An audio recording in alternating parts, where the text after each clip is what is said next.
बिस्मिल्लाहिर्रहमानिर्रहीम। नाज़रीन, अज साडे नाल सूफियाना कलाम की पूरी दुनिया प्रमोट करने वाले, पंजाबी कलाम की प्रमोट करने वाले पूरी दुनिया में इंडिया समेत जिथे जिथे पंजाबी वसने उन्होंने की प्रमोट करने वाले जनाब बलाल हैदर साहब नारोवाल निथा जमीन तो शकीला शरीफ मौजूद ने। डेरा चौधरी बिशारत गुजर है, राजा वसीम साहब आज़ाद कश्मीर पुलिस चौधरी बिशारत गुजर साहब बंदा नशीद ने भरपूर वैलकम किया है। जनाब ना शुक्रिया भी अदा करने कि अपना कीमती टाइम लैके साढ़े को इत्थे आए ने।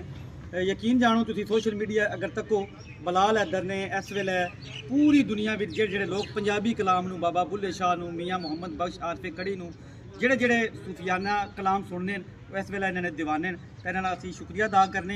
अज इंशाअल्लाह सानू डेरा चौधरी बिशारत गुजर है ये अपने मखसूस अंदाज में कलाम सुनाएंगे तो इंशाअल्लाह जेड़े जेड़े तकोगे वो वीडियो शेयर भी करोगे तो इंशाअल्लाह तुहानू लुत्फ ही आएगा।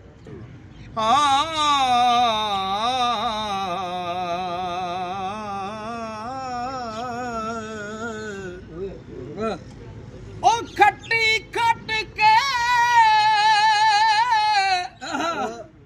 जिन्ना ने तान सुट्टी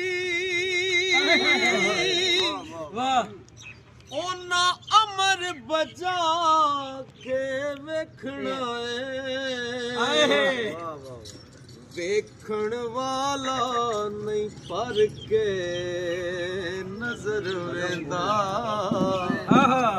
जिस अख पर ताके वेखना वेख वेख के वेखे नू पिया वेखे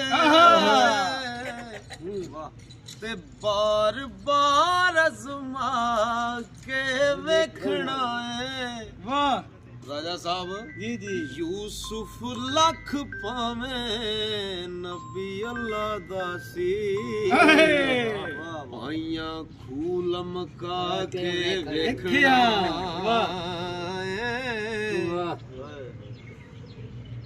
और रला नहीं पावे तेरी जात अंदर रला नहीं पावे तेरी जात अंदर तावी रगड़ चमका के वेखड़ा ते पक आवियां ओ पक आवियां चल के गर्म लंबू